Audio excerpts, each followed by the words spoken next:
r/ask Reddit. What single human has done the most damage to the progression of humanity in the history of mankind? OP is compiling a hit list for their time traveling journeys. I just want to talk with them. Give them the clamps.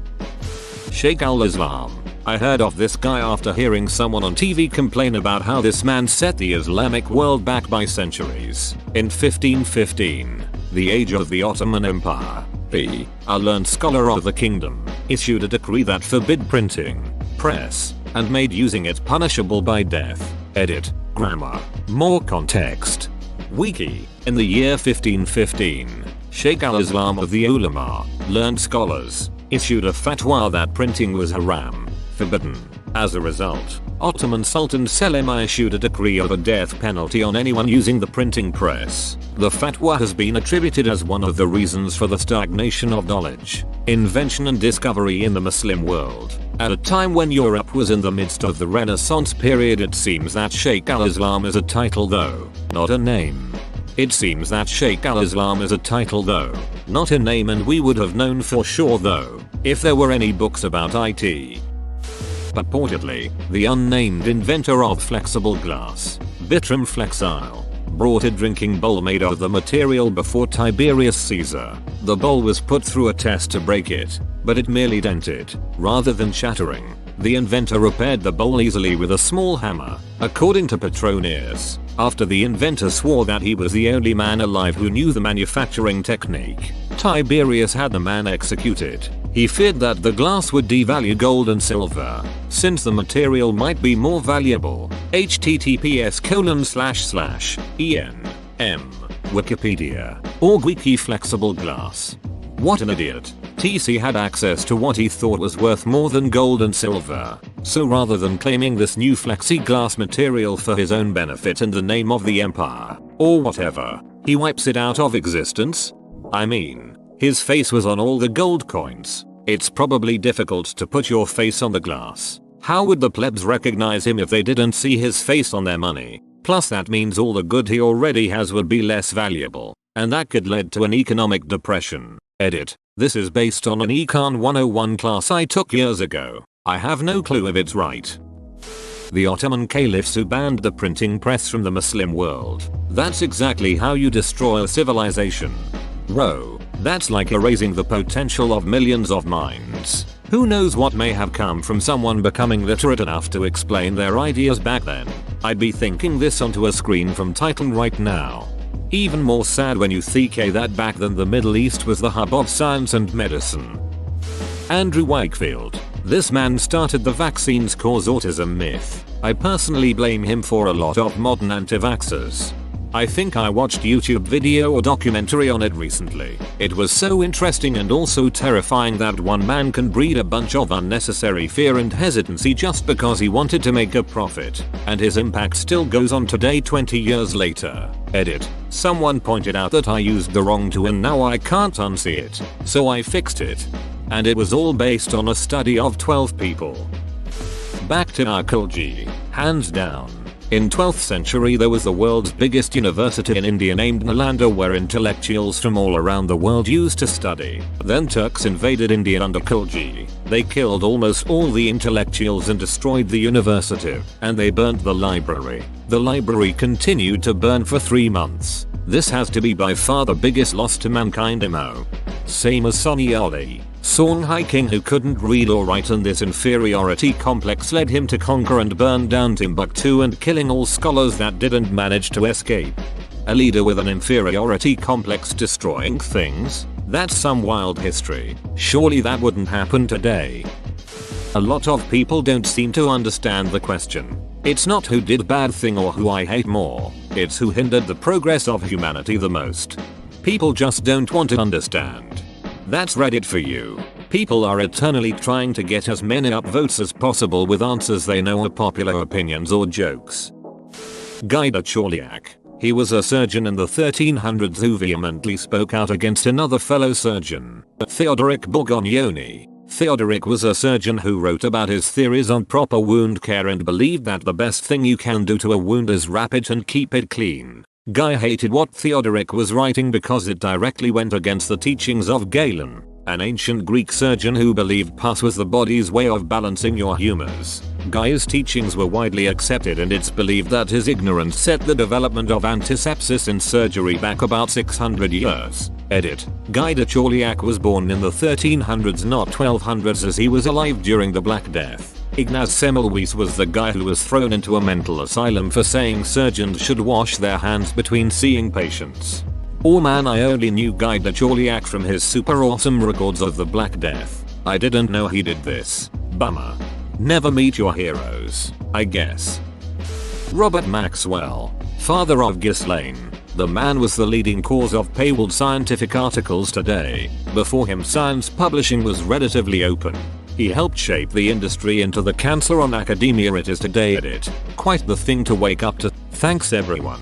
For those interested, I found an article that details the events pretty well. The TL Doctor version is that through use of PR marketing, exclusivity deals, and copyright law, Maxwell through Pergamon Press turned scientific publishing from a relatively non-profit driven endeavor to a predatory industry that charged institutions out the nose for research they paid nothing for. Check out Alexandra and Sahab. They've definitely helped many people who can't access scientific research. Video on Sahab. https://www.youtube.com watch V equals pro C6SZ low article. https://www.theguardian.com science/2017/John/27/profitable business scientific publishing bad for science. This is a good one. It is so frustrating to me that scientific articles are paywalled. I don't think we properly understand the effect this has on modern progress. There are projects afoot to undo this. In my university, faculty are being strongly encouraged, just short of required, I think, to publish open access, and this is part of a wider movement among EU universities. That stupid fish that decided to leave water. The sun is a deadly laser. Not anymore, there's a blanket. Yongle Emperor of the Ming Dynasty in China ordered the fleet of Zheng He, the greatest trading and exploration fleet of the time, to be burned during his reign in the early 1400s. This was the beginning of an era of isolation for Chinese kingdoms, which ultimately led to the collapse of Imperial China, and indirectly to the rise of the PRC. Additionally, the wealth of the world overall decreased as a result of reduced trade with China, and if China had continued exploring, it is possible that they, not Europeans, would have colonized North America, instead of merely maybe discovering it then telling no one as they did in history. It may not be a significant alteration of human progress, but it's one of those events that sets the world in a definitively different direction.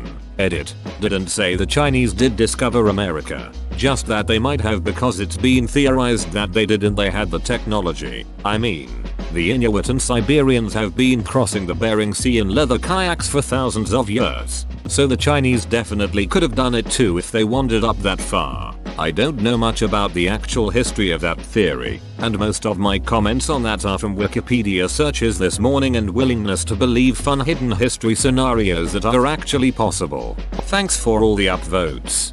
As a caveat, it would have hugely changed naval history too. It would be accurate to say that Europeans and their methods of sailing enabled European-led globalization and colonization.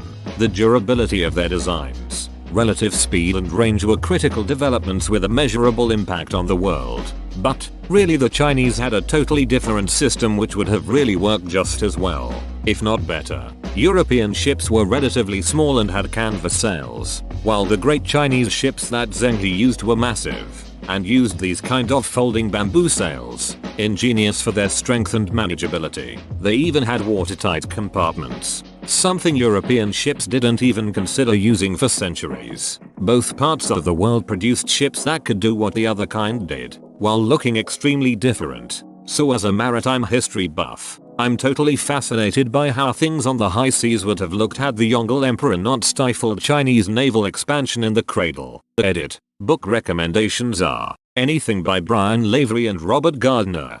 If China had begun to colonize the New World around the mid to late 1400s, the Europeans wouldn't be prevented from doing the same from the West around the same time. European and Far Eastern civilization would compete in the Americas. Rupert Murdoch. Had to scroll too far for this. With the new report out today on the climate crisis, it's only going to become more clear in the decades to come that this single man did the greatest damage to humanity in its history and will arguably be responsible for the greatest number of its deaths. The majority of Americans believe that climate change is a hoax, cooked up by the liberals and the Chinese, as a direct result of this man's propaganda. Disgusting. The majority of Americans believe that climate change is a hoax, cooked up by the liberals and the Chinese, as a direct result of this man's propaganda. Not a majority, a loud stupid minority, with rich people in charge manipulating them into believing stupid things. That monk who glued a page of geometry and algebra together to write prayers on it instead, set the world of maths back about 300-400 years. Edit. Here you go. A Greek monastery held the papers for a whole. Then it was overwritten with prayers. Edit. While not whole. I think I've read several theories about this, however, that make this far less impactful than the popular narrative suggests it is. This was unlikely to be the only copy of Archimedes' work, especially as even in Constantinople it was very far from its place of origin. Monasteries in general were wont to protect any kind of text, and not merely those that were religious in nature. The fact then that they chose to overwrite this suggests that they did not believe this to be a particularly uncommon text at the time, lending further credence to point 1. There were many other texts in the palimpsest other than Archimedes' Codex C, which one could make an equal argument as to the importance of. The choice of exalting one at the expense of all the others is technically just as much an overwriting, especially given the fact that it was not uncommon to write over expensive parchment at the time. The work was overwritten only 700 years after it was first written. This makes it very unlikely to have been instrumental in any mathematical advancement had it not been overwritten regardless. The fact that this manuscript survived, while few, if any, other copies of Archimedes' work survived, is less a testament to Monk's persistent overwriting, but more to do with how well taken care of the palimpsest was. Compare its fate in the 700 years it was in the possession of the church to what happened in the next 100 years alone. One could also ask what happened to every other copy of Archimedes' Codex C. That's at least my layman understanding of the matter. I might not be correct on all the details, but it's at least not as cut and dry as one errant monk erasing a few hundred years of mathematics.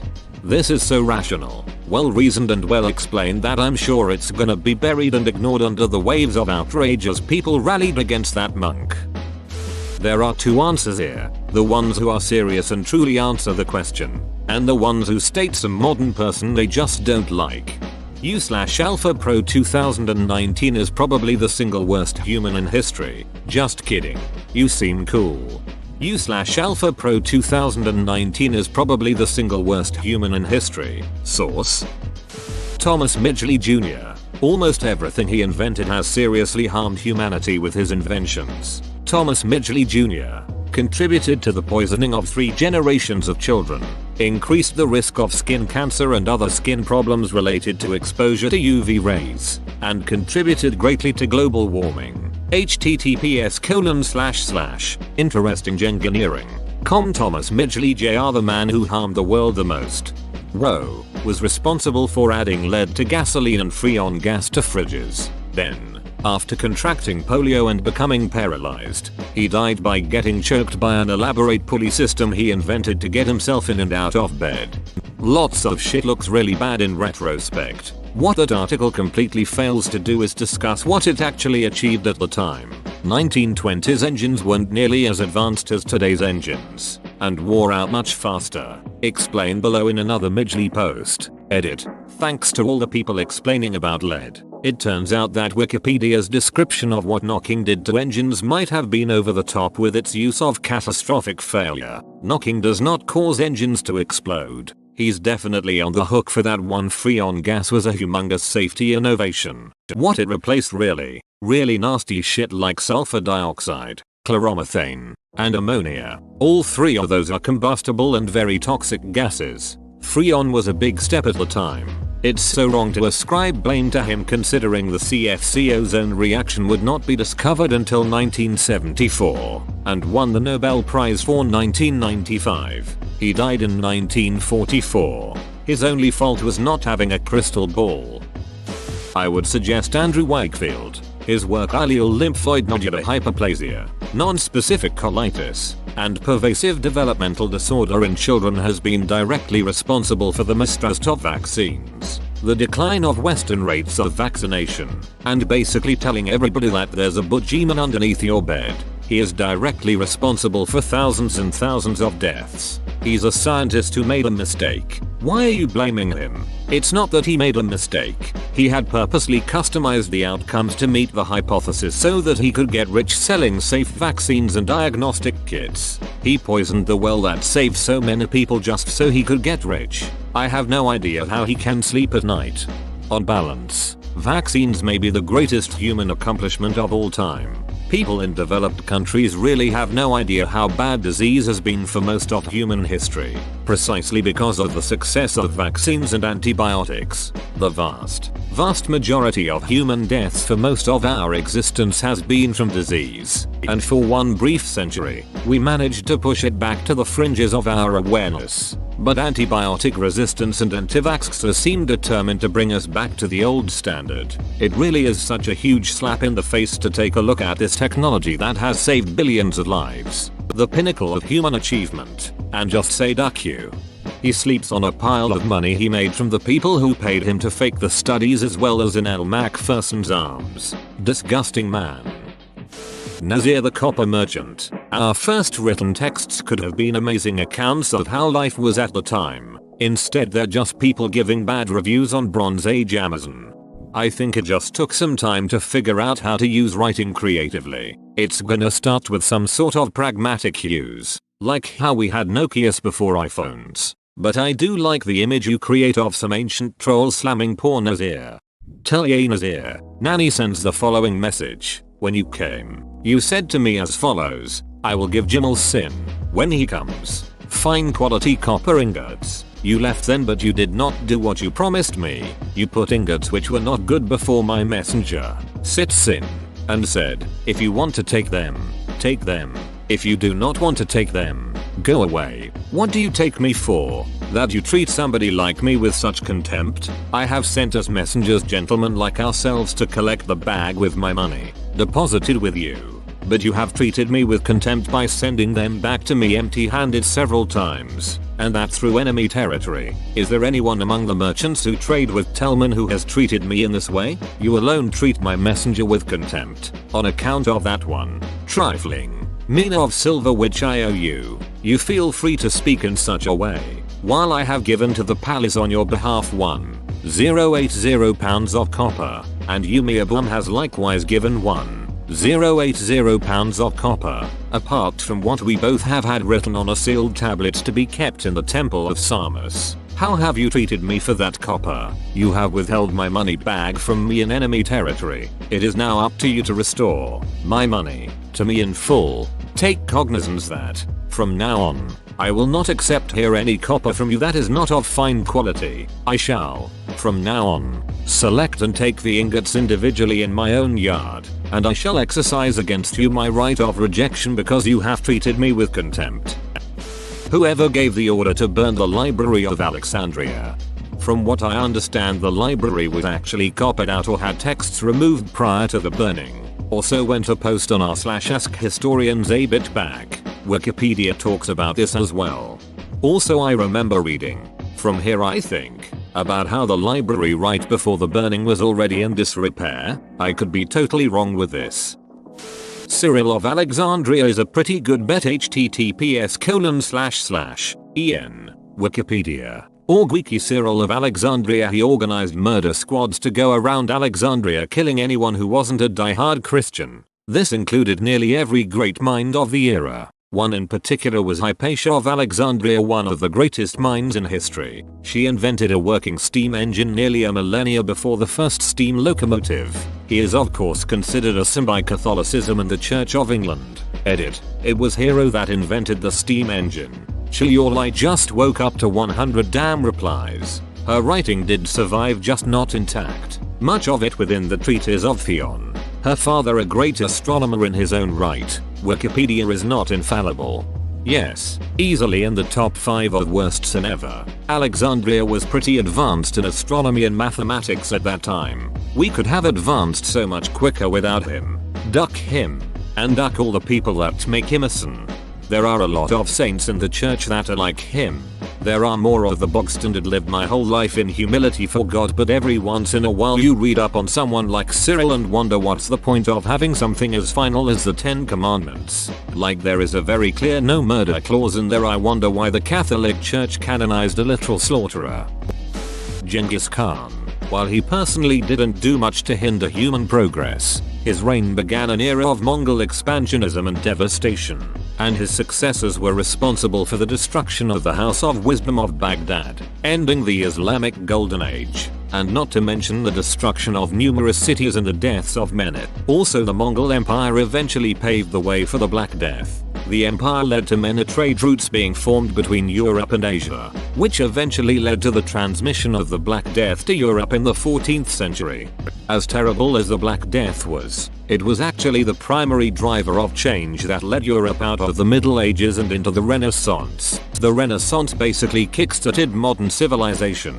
The Black Death led to a great questioning of the old certainties. This led many, especially among the urban elite, to use reason to understand the world. The high mortality rate resulted in a drastic decline in the labor force. 7. Wages rose for both agricultural and urban workers. The survivors of the Black Death generally had a higher standard of living than before the plague. 8. This phenomenon occurred in both urban and rural areas. The crisis caused by the Black Death led to many changes in the economy in response to the fall in the population. Because of the labor shortages, there was a move from labor-intensive farming such as cereal to livestock and an increase in industry and agriculture. More labor-saving devices employed. In the period after the Black Death, an unprecedented amount of social mobility took place. Laborers became merchants, and merchants become members of the nobility. No longer was a person's destiny to be fixed by their birth. Previously, people assumed that one's station was fixed at one's birth and that one had to remain a member of the class you were born into.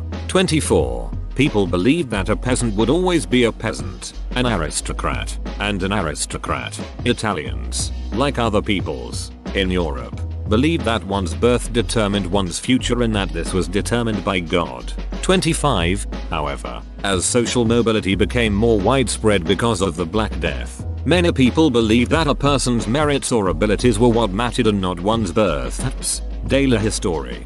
How did the bubonic plague make the Italian Renaissance possible? I was reading something the other day about how the guys who cleaned up shit for a living during the period weren't catching the plague because they had to wash themselves thoroughly daily. People saw this and realized they needed to clean themselves better and the plague ended. Just joking. They actually thought the shit is what was keeping the workers alive, so the morons played in shit thinking it had magical properties that would keep them immune, and it caused a lot more deaths. Bad history as far as the eye can see. Sir Mark Sykes. This man was the British element in the Sykes-Picot Agreement. For those of you not in the know, 100 years ago the Middle East was an area that did have some nations and some more tribal areas. So people were more divided by language and culture, some by religion. France and Britain decided to carve up the Middle East into easier to govern territories, but fumbled this task and instead divided the territories on the map over these religious and tribal lines. Not only has this been a main contributing cause of conflict in the Middle East, if you take two opposing or rival groups and then suddenly group them as one country, what do you expect? But said conflicts have then fueled further conflicts again and again. This has then been further used by Islamic extremists as a reason to hate the Western powers, as they were the ones who created this terrible agreement. Even Sykes himself accepted that the agreement's wording should be changed in order to give those countries autonomous rule. What is a little sad is he actually seemed to want to help these regions with the agreement, but just bumbled the whole thing, which has led to most of the issues the Middle East has to this day. Sykes didn't make the modern Middle East though. He just played a large part in creating the circumstances in which its current problems thrive. Imagine all of the advancement, education and collaboration that could have happened had the Middle East been allowed to flourish unhindered and without resentment. The problem is Sykes-Picot ducked it up so badly that if you look at a tribal or religious map of the time, it's so bad that it looks intentional. Like, Not a single country that's unified by anything. It's so bad that it looks intentional. Well, it was LOL. Same with Africa and India. When your enemies are stable unified nations, they can't easily be exploited. It's just divide and rule. Edward Bernays. He created modern day PR, which set the blueprint on how to control the masses by deception. He was Sigmund Freud's nephew and basically applied his theories to marketing. And he specifically called it public relations because the Nazi regime had tainted propaganda. There's an awesome podcast called Behind the Bastards that is basically all about deconstructing the worst people in history. Would recommend it to anyone interested in this thread. Because of the butterfly effect. Ugh. If Ugh hadn't hit Bog with that rock in 200,000 BC, we'd be a galaxy-spanning utopian civilization by now. Remember what Bog said while dying? Ugh bun. He could have done so much for humanity. Et2. Ugh. Fun speculation for sure, but for your information to anyone reading this, OP kinda oversimplifies the causes and requirements of an industrial revolution. Namely that they imply that having coal kickstarts it and is required for it. I want to remind readers that the industrial revolution didn't just suddenly jump to factories and steam power, but began with things like the cotton gin and the power loom. Whoa, you made it to the end? You're a ducking beast. I'll cut you a deal. Smash like and subscribe for more curated content, bruh. It's free and that's a great price.